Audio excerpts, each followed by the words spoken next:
Welcome students to the bridge course in physics. Bridge course, the name it is a bridge to fill up the gap between the secondary level and the higher secondary level. The secondary level, you will be studying the textbooks and the questions in the board exam will appear only from the book bag questions. But in higher secondary syllabus, from the last year before, that is when the new book was introduced, the question may appear from anywhere in the lesson. Any question may appear anywhere. So for example, in the higher secondary question paper pattern in physics, you have to answer 15 1-mark questions. And 6 2-mark questions. There is a choice. 9 questions will appear and you have to answer any 6. In this 9, 1 question will be compulsory and you have to attempt 5 from the remaining 8 questions. This is 12 marks, this is 15. Similarly, 9 questions will appear in 3-mark question. You have to answer 6. In this 9, 1 will be made compulsory. It may be a problem or theory. And the marks are 18.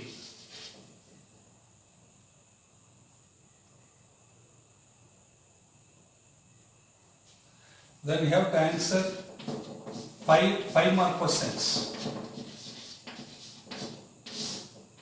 13, 15, 20 balance 2, 4, 5, 6, 7. So the theory question will be for 70 marks. Previously you have what is called a blueprint. The blueprint la enna solranga appadinaka 2 வருஷத்துக்கு முன்னாடி வரைக்கும் first lesson first unit இதல 4 1-mark question வரும். 2 2-mark question வரும். ஒரு 5-mark வரும், ஒரு 10-mark வரும். இது ப்ரீவியஸா இருந்த ப்ளூ பிரிண்ட். இப்போ அந்த ப்ளூ பிரிண்ட் பேட்டர்ன் அப்படிங்கறத கம்ப்ளீட்டா டிஸ்போஸ் பண்ணிட்டாங்க. No blueprint. இந்த 15 questions எந்த லெசன்ல இருந்து கேட்கலாம்? 15 all the 15 are multiple choice questions. Short answer, very short answer questions, short answer questions and long answer questions. In the multiple choice questions 15 questions எந்த லெசன்ல வரும்? First லெசன்லயே 15 கேட்கலாம். மற்ற லெசன்ல எதையுமே கேட்காம விட்டுடலாம். எந்த லெசன்ல இருந்தோம்னா எந்த கொஸ்டின் ஒன்னா எத்தனை மார்க் ஒன்னா கேட்கலாம். there is no restriction. So இது ஒரு பெரிய gap between 10th and 12th. 10th பொறுத்த வரைக்கும் டெக்ஸ்ட் புக்ல இருக்கும். டெக்ஸ்ட் புக்ல இருக்கிற கொஸ்டின் மட்டும் தான். இந்த 15 கொஸ்டின் கூட புக்ல இருக்கிற கொஸ்டினா கிடையாது. முன்ன 60% புக்ல இருக்கிற கொஸ்டின் கேட்பான். டெக்ஸ்ட் புக் கொஸ்டின் ஒரு கொஸ்டின் கூட இல்லாம எல்லாமே இன்டீரியர்ல கேட்டு வைக்கலாம். So the option is given to the question paper setter. அப்ப நம்ம எக்ஸாம்ல நல்ல மார்க் வாங்கணும்னு சொன்னா 10th ஸ்டாண்டர்ட்ல இந்த மாதிரி பண்ணிருப்போம். வருஷம் பூரா ஜாலியா இருந்துட்டு கடைசி 1 month மட்டும் படிச்சு நல்ல மார்க் வாங்கிடலாம் அப்படின்னு ஒரு கான்ஃபிடன்ஸ் இருக்கும். அந்த மாதிரி செய்யவும் முடியும். ஏன்னா அதுல லிமிட்டட் போர்ஷன்ஸ் தான் படிக்கணும். Moreover in addition to 2 languages there will be only 3 subjects. So you will be appearing for only 500 marks. Here one subject increases. So 2 languages and 4 subjects. 4 subject வரும். ஒரு சப்ஜெக்ட்ல 2 வால்யூம் இருக்கும். நீ படிக்க வேண்டிய குவாண்டிட்டி அதிகமாகும். क्वेश्चंस வந்து எங்க இருந்தோம்னா எப்படி ஒண்ணா வரலாம். அந்த ஒரு பெரிய டிராபேக் இருக்கிறதுனால நீ வந்து எப்படி நல்ல மார்க் எடுக்க முடியும் அப்படின்னா ஒரே வழி you have to study hard. ரெகுலரா படிக்கணும். கடைசி நிமிஷத்துல படிச்சிடலாம் அப்படின்னு நினைச்சா it is impossible. And study the lessons with understanding. புரிஞ்சிக்கிட்டு படிக்கிறது ரொம்ப ரொம்ப முக்கியம். புரிதல் என்பது மிக முக்கியம். நிறைய விஷயங்கள்ல தியரிட்டிக்கல் போர்ஷன் எப்படியா படிச்சு புரிஞ்சிக்க முடியும். இந்த மேத்தமேட்டிக்கல் டெரிவேஷன் வரும்போது தான் the students suffer a lot. நிறைய கஷ்டப்படுறாங்க.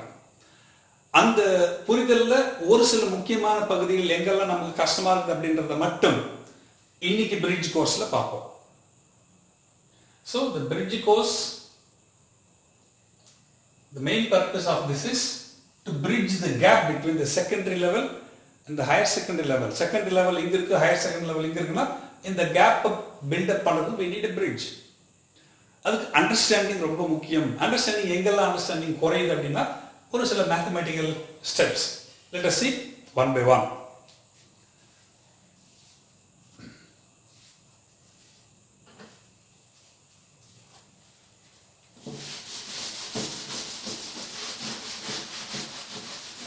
The first and the very basic is addition and subtraction of digits.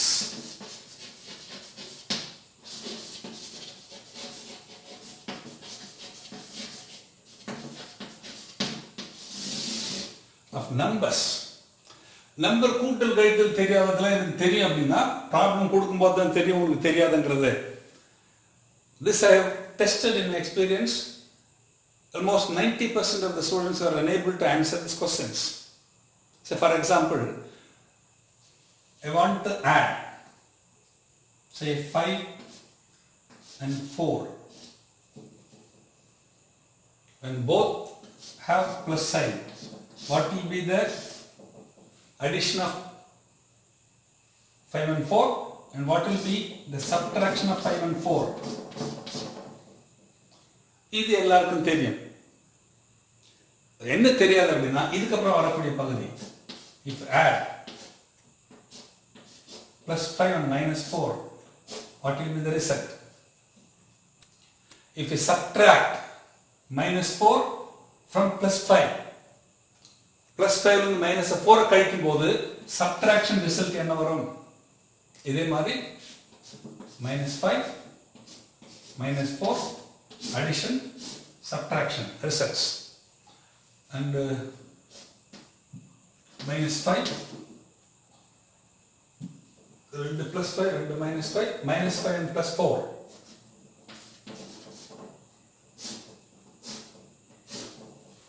So sign மாத்தி கொடுத்துருக்குறேன். இந்த அடிஷன் ஞாபகம் வச்சுக்கிறதுக்கு எளிமையான சில ரூல்ஸ் மாதிரி சொல்லப்படும். அது வந்து பெரிய லா ஒன்றும் கிடையாது. எப்படி ஞாபகம் வச்சுக்கிட்டா அந்த கரெக்ட் ரிசல்ட் நம்ம கொடுக்க முடியும். அது மாதிரி எளிமையா ஞாபகம் வச்சுக்கிறதுக்காக 2 ரூல் சொல்ல போறேன். Addition rule. One is the numbers to be added have the same sign.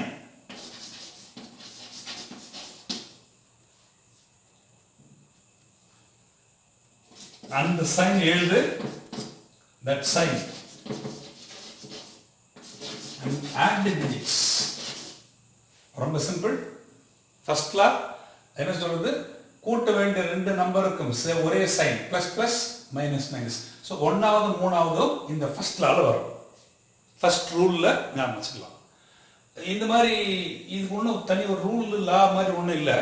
இது எப்படி ஞாபகம் வச்சுக்கிட்டு அப்படிங்கிற ஒரு குறுக்கு வழி. இதுக்கு இங்கிலீஷ்ல என்ன ஒரு வேர்ட் சொல்லுவோம்? நிமோனிக். M silent mnemonic. நினைவி அப்படின்றோம் தமிழாக்கம்.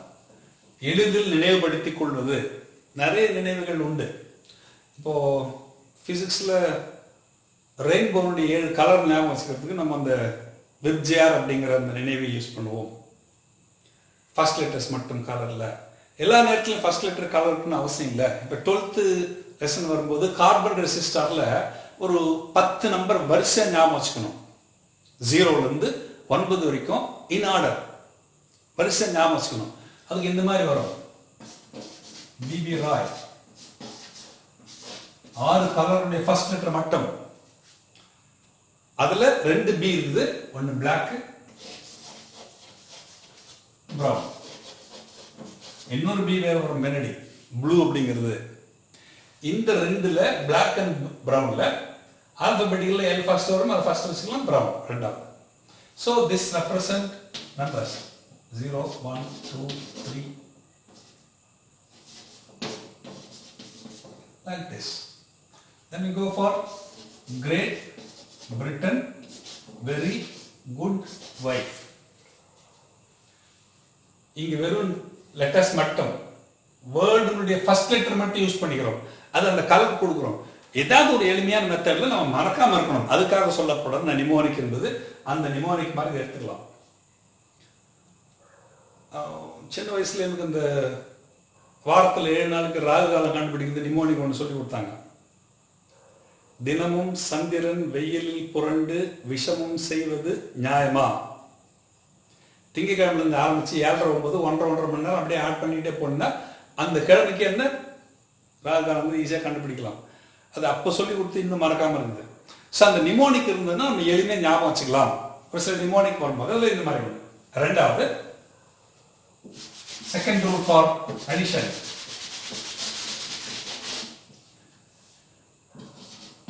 இது ரெண்டுத்துல சைன் ஒன்னா இருக்கு. ரெண்டு கூட்ட வேண்டிய number plus plus minus minus, அதுக்கு என்ன செய்யலாம் அப்படிங்கிறது. இப்போ இது இந்த அடிஷனுக்கு மட்டும்தான் இந்த ரூல். இப்ப சைன் மாறி இருந்தா டிஃபரண்ட் சைன்,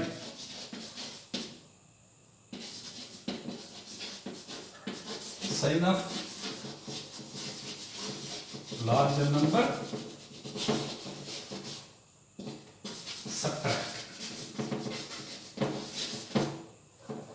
இந்த ரூல் யூஸ் பண்ணி நான் இந்த ஆன்சர் எழுதுறேன்.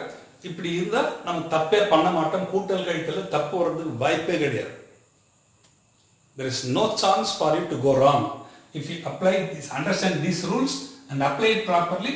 கொஞ்சம் பழக்காக நார்மல்ல ஃபாஸ்டா செய்ய ஆரம்பிக்கலாம். The same sign, இது ரெண்டும் பிளஸ் பிளஸ் என்ன பண்ணணும், அந்த சைன் எழுதிட்டு 2 டிஜிட் ஆட் பண்ணு. இதே சைன் 2 ஆட் பண்ணு 9. இதே சைன் 2 ஆட் பண்ணு 9. இப்போ இதுக்கு என்ன பண்ணலாம், இந்த ரெண்டும் டிஃபரண்ட் சைன் இருந்தா பெரிய நம்பருடைய சைன் என்னவோ அதை எழுது. பெரிய நம்பர் சைன் எது? இப்போ இந்த 2 நம்பர்ல பெரிய நம்பருடைய சைன் பிளஸ், அப்புறம் சப்ட்ராக்ட். கீழே இருந்து பெரிய நம்பர் மேல இருந்து பெரிய நம்பர்னு அவசியம் இல்லை. பெரிய நம்பர்ல இருந்து சின்ன நம்பரை சப்ட்ராக்ட் பண்ணு.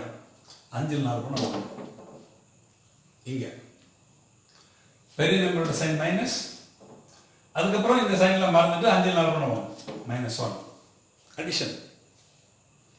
சரி, கொஞ்சம் எளிமையா ஞாபகத்தை வச்சுப்போமா. ஆட் பண்ண வேண்டிய 2 நம்பருக்கு சைன் சேமா இருந்தா அந்த சைன் எழுதி 2 டிஜிட்டல் கூட்டி போட்டுரு. ஆட் பண்ண வேண்டிய 2 நம்பருடைய சைன் டிஃபரெண்டா இருந்தா இந்த 2 நம்பர்ல எந்த நம்பர் பெருசோ அதனுடைய சைன் எழுதிட்டு இருக்கிறதுல பெரிய நம்பர் மேல இருந்தா கீழே பத்தி கவலை கிடையாது. சப்போஸ் இதே நம்பர் இருக்குன்னு வச்சுப்போம், -4 + 5. இதுக்கு ரிசல்ட் சேம் ரிசல்ட். ஆட் பண்ணும்போது சப்ட்ராக்ஷன் இது மாத்திரம் ஆன்சர் மாறுபடும், வித்தியாசம் வரும், அது வேற. பட் அடிஷனை பொறுத்த வரைக்கும் பிளஸ் மைனஸ் ரெண்டாவது rule, different sign second rule. அப்ப என்ன பண்ணணும், பெரிய நம்பர் சைன் எழுது. பெரிய நம்பர் சின்ன நம்பர் கழி, அது மேல இருந்து கீழே கீழே இருந்து மேல கிடையாது. பெரிய நம்பர் சின்ன நம்பர் கழிச்சு. Then we go for addition, then go for subtraction. These are the rules for addition rules. சப்ட்ராக்ஷனுக்கு தனி செப்பரேட்டா ரூல்ஸ் எதுவும் இல்லை. ஒரு சின்ன சேஞ்ச் பண்ணி அடிஷன் ரூல அங்கேயும் அடிஷன் ரூல் தான் பயன்படுத்த போறோம். என்ன சேஞ்சுன்னா, செகண்ட் நம்பருடைய சைனை மனசுல மாத்திக்கணும். Change the sign of the second number in your heart, in your mind. Don't change it, erase பண்ணிட்டு இது சேஞ்ச் பண்ணிடாது, மனசுலயே அப்படி மாத்திர மாதிரி நினைச்சுக்கோ. அதுக்கப்புறம் செகண்ட் நம்பருடைய சேஞ்ச் பண்ண சைனுக்கும் ஃபர்ஸ்ட் நம்பருடைய சைனுக்கும் இடையில இந்த அடிஷன் ரூல் அப்ளை பண்ணும், பிகாஸ் சப்ட்ராக்ஷன். ஸோ செகண்ட் நம்பருடைய சைனை மனசுல மாத்திக்கிட்டு அடிஷன் 2 ரூல் அப்ளை பண்ணு. Let us do the sums. So இந்த இடத்துல I have to subtract. என்ன ரூல், ரெண்டாவது நம்பருடைய சைனை மனசுல மாத்திக்கணும், இதை மைனஸ் நினைச்சுக்கணும் நானு. அதுக்கப்புறம் இப்ப இந்த 2 சைனை பார்த்தீங்கன்னா டிஃபரண்ட் சைனா இருக்குது. ஸோ செகண்ட் ரூல் 2 சைன் வித்தியாசப்பட்டா பெரிய நம்பரோட சைன் எழுதி பெரிய நம்பர் சின்ன நம்பர். இப்போ இது பார்த்தீங்கன்னா -4, இது +5. இதுக்கு அடிஷன் ரூல் பார்த்தீங்கன்னா பெரிய நம்பரோட சைன் எழுதி பெரிய நம்பர் சின்ன நம்பரை சப்ட்ராக்ட் பண்ணும். இது 5 4 1 நல்லா தெரியும். 5 - 4 1ங்கிறது நல்லாவே தெரியும். ரூல் அப்ளை பண்ணி போடும்போது இந்த செகண்ட் ரூல் செகண்ட் சம் என்ன பண்ணணும், கழிக்கும் போது கீழே இருக்கிற நம்பருடைய சைனை மனசுல மாத்திக்கணும். அப்படின்னா இதை மைனஸா நினைச்சுக்கோ, அடிச்சு பிளஸ் அடிச்சு மைனஸ் போட்டுறத மைனஸா நினைச்சுக்கோ. அதுக்கப்புறம் இந்த மைனஸும் ஃபர்ஸ்ட் ரூலா செகண்ட் ரூலான்னு பாரு. எப்ப ரெண்டு சைனை ஒன்னா வந்துருச்சோ ஃபர்ஸ்ட் ரூல் தான். ரெண்டு சைனை ஒன்னா வந்துட்டா அந்த சைன் எழுதி 2 டிஜிட்டை ஆட் பண்ணி எழுது. Then the third one, இது சைன் மனசுல மாத்திக்கிட்டா +4 வரும். +4 -5 அடிஷன் ரூல் அப்ளை பண்ணா பெரிய நம்பரோட சைன் மைனஸ் 5 நம்பர் பண்ணணும். 5 - 4 1. Then this. Change the sign of the second number. -4. Same sign. Write that sign and the digits. So அடிஷனுக்கு 2 rule மனப்பாடம் பண்ணிட்டா சப்ட்ராக்ஷன் தனிய ரூல் எதுவும் இல்லை. மனசுலயே ரெண்டாவது நம்பருடைய சைன் மட்டும் மனசுலயே மாறுற மாதிரி நினைச்சுக்கிட்டு முதல்ல போட கஷ்டமா இருக்கும் போட்டு பார்த்துட்டு அதுக்கப்புறம் பை பிராக்டிஸ் பக்கத்துல மைனஸ் போடாமே மைனஸ் வந்து பிளஸ் வருது பார்த்து will be able to do this. This is one part, addition and subtraction of digits. This will be very much useful when you are adding and subtracting log values. தியரியில problem செய்யும்போது multiplication டிவிஷன்லாம் வரும்போது logarithm எடுத்து கூட்டி கழிக்க வேண்டியதா இருக்கும். அந்த லாகரிதம் கூட்டுறது லாகரிதம் கழித்தல் என்பது வரும்போது இந்த அடிஷன் சப்ட்ராக்ஷன் ரூல் நமக்கு யூஸ் ஆகும்.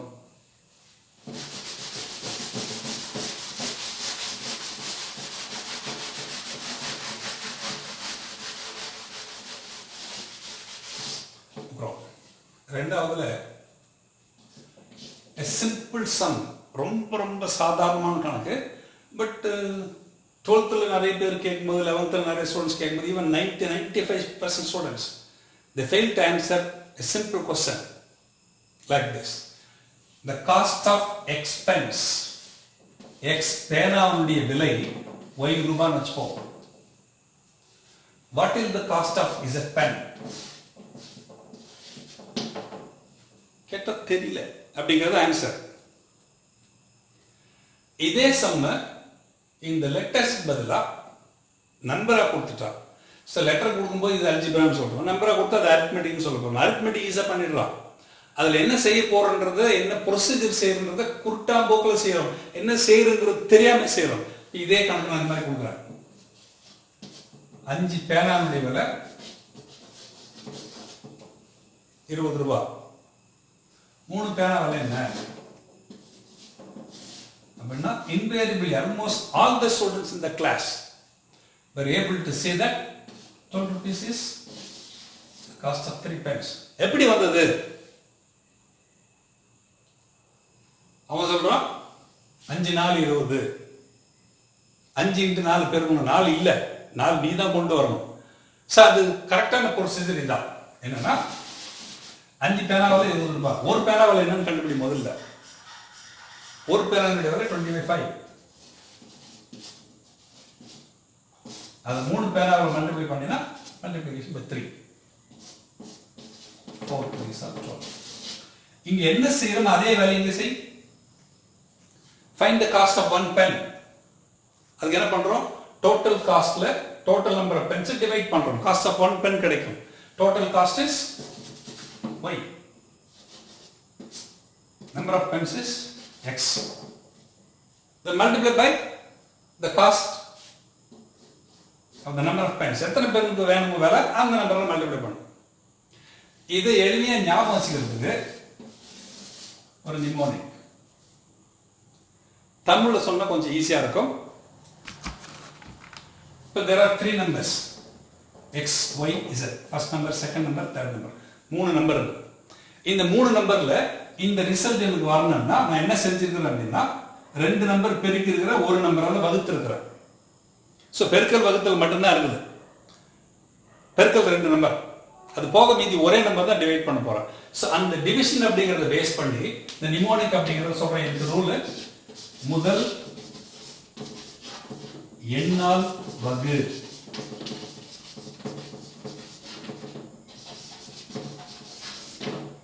அப்படின்னா இது ரெண்டு நம்பரை மல்டிப்ளை பண்ணணும்.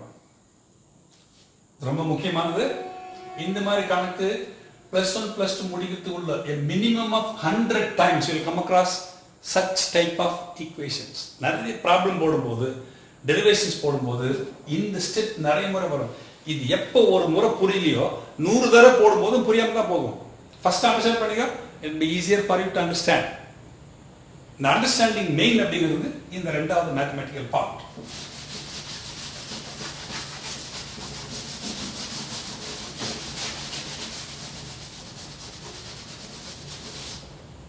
Then you go for vectors.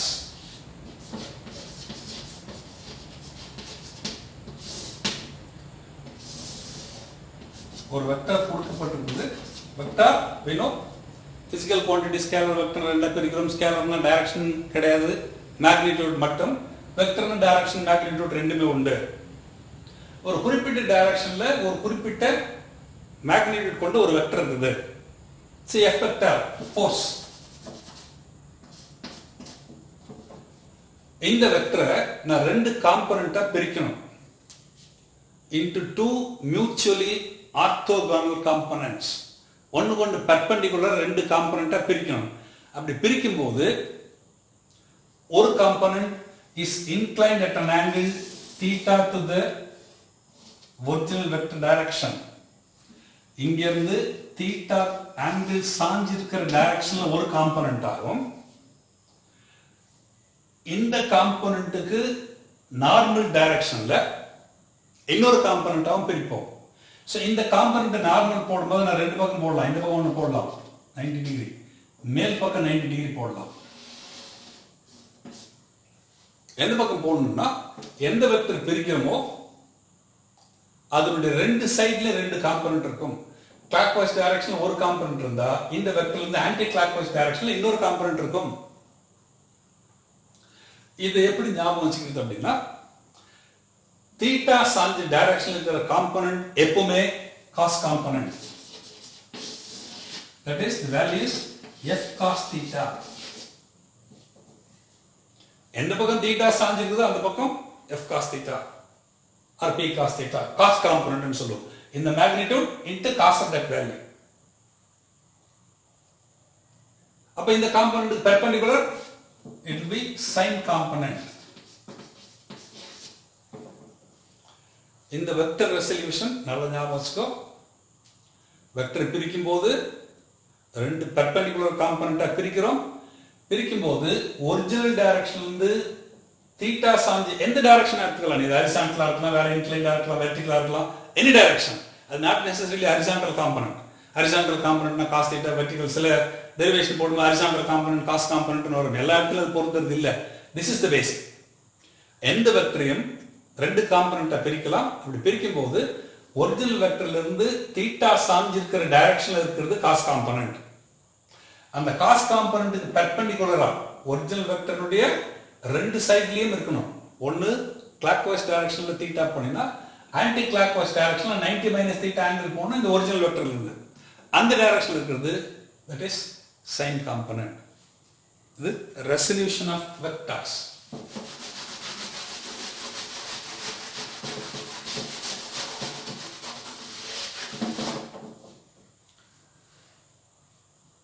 இன்னொரு முக்கியமான பகுதி, இந்த ரெண்டு வெக்டர் வரும்போது வெக்டர் மல்டிப்ளிகேஷன் அப்படிங்கிறது நமக்கு 11th செகண்ட் லெசன்ல வருது. மல்டிப்ளிகேஷன் ஆஃப் வெக்டர்ஸ் மேத்ஸ்லயும் வரும். பட் நமக்கு பிசிக்ஸ்ல நம்ம அப்ளை பண்ணும்போது அந்த இடத்துல ரெண்டு வெக்டர் மல்டிப்ளை பண்ணி வரும்போது ஆன்சர் என்னவா வரும்? ரெண்டு வெக்டர் மல்டிப்ளை பண்ணி வரக்கூடிய ஆன்சர் ஒரு ஸ்கேலரா இருந்தா அது ஸ்கேலர் ப்ராடக்ட்னு சொல்லுவோம். ரெண்டு வெக்டர் மல்டிப்ளை பண்ணி வரக்கூடிய ஆன்சரும் ஒரு வெக்டராக இருந்தால் அது வெக்டர் ப்ராடக்ட். இப்ப நான் சொல்ல போறது ரெண்டு வெக்டர்னுடைய vector product. It's also called cross product.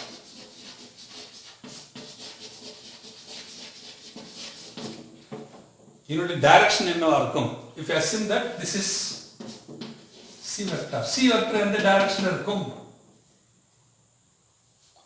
இது டெரிவேஷன் நிறைய வரும். மேக்னெட்டிசத்தில் லாரன்ஸ் மேக்னெட்டிக் ஃபோர்ஸ் டைரக்ஷன் வரும். Fleming left hand rule use பண்ணும்போது அந்த கிராஸ் ப்ராடக்ட் எங்கெல்லாம் வருதோ அங்கெல்லாம் இப்போ நான் சொல்ல போகிற இந்த நிமோனிக் யூஸ் பண்ணலாம். ரைட் ஹேண்ட் தம் ரூல் அப்படிங்கிற மாதிரி ஒரு நிமோனிக் வருது, அது சொல்ல போகிறோம். ஏ வெக்டார்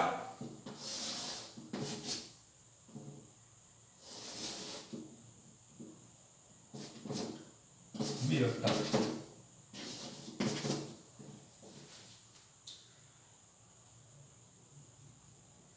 இதில் இந்த நான் சொல்ற இந்த நிமோனிக் பயன்படுத்துறதுக்கு முன்ன இந்த ரெண்டு வெக்டருமே எந்த பாயிண்ட்ல மீட் ஆகுதுன்னு பாரு. அந்த இடத்துல இருந்து ரெண்டுமே either away from the point of intersection, A vector point of intersection O ல இருந்து வெளிப்பக்கமா போகுது, செகண்ட் வெக்டர் உட்பக்கமா வருது. அந்த டைரக்ஷன் எனக்கு தேவையில்லை. அதனால இந்த வெக்டரை கொஞ்சம் எக்ஸ்டெண்ட் பண்ணி I take the direction like this. ரெண்டு டைரக்ஷனுமே away from the point of intersection இருக்கணும் அல்லது towards the point of இது எக்ஸ்டெண்ட் பண்ணி இப்படி சொல்லிக்கலாம். இந்த ரெண்டு வெக்டர் கணக்கு எடுத்துக்கலாம், இந்த ரெண்டு வெக்டர் கணக்கு எடுத்துக்கலாம். இப்போ இந்த ரெண்டு வெக்டருடைய கிராஸ் ப்ராடக்ட் சி வெக்டர் என்ன திசையில் இருக்கும் அப்படின்னா இந்த ரெண்டு வெக்டருக்கும் பெர்பெண்டிகுலர் டைரக்ஷன் இருக்கும். ஏ வெக்டருக்கும் பி வெக்டருக்கும் பெர்பெண்டிகுலரா சி வெக்டர் இருக்கும். இந்த பெர்பெண்டிகுலர் டைரக்ஷன் சொன்னா இப்போ ரெண்டு வெக்டரும் பிளாக் போர்டு பிளேன்ல இருக்குது. இதுக்கு பெர்பெண்டிகுலர்னா maybe like this. This is perpendicular. இந்த ரெண்டு டைரக்ஷன் இருக்குது. ஒன்னு into the blackboard and away from the blackboard. இது எந்த டைரக்ஷன் கரெக்டா எடுத்துக்கணும் அப்படின்னா into a away from a. perpendicular மட்டும் கான்ஃபிடென்ட். அதை கண்டுபிடிக்கிறது தான் இந்த நிமோனிக் சொல்லப்படுகிறது right hand rule. Place your right hand along the first vector direction. இந்த மாதிரி வச்சுப்பீங்க. Extend the thumb. Then fold your fingers so that it moves towards the second vector in the or through the smaller angle. இந்த ரெண்டு வெக்டருக்கு இடைப்பட்ட angle பார்த்தனா இப்போ இது அடிச்சுட்டு இது இப்படி பார்த்தனாக்கா இது ஒரு ஆங்கிள் இருக்குது, இது ஒரு ஆங்கிள். இப்போ நான் என்ன சொல்ல போறேன், ஏ வெக்டர் டைரக்ஷன்ல இந்த பாம் வச்சுக்கிட்டு ஃபிங்கர்ஸ் வந்து ரெண்டாவது வெக்டர் டைரக்ஷன்ல நான் பெண்ட் பண்ணணும். curl the fingers so that it is moving towards the second vector. second vector direction வரும்படியா நான் இதை பெண்ட் பண்ணணும், curl பண்ணணும். curl பண்ணி thumb extend பண்ணினா அந்த thumb will indicate the direction of C vector.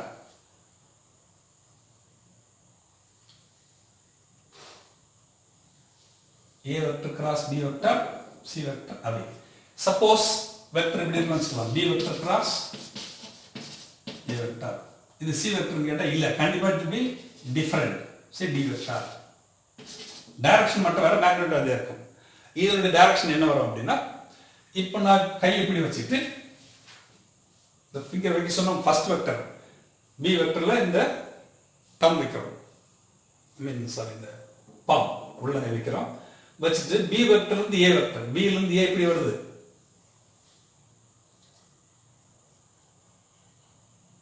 ஆனா இந்த ஃபிங்கர் மடக்கும் போது ஸ்மாலர் ஆங்கிள் எங்க இருக்குதோ அந்த பக்கம் தான் மடக்கணும். அப்படி மடக்கினாலும் அந்த ரூல் போடணும்.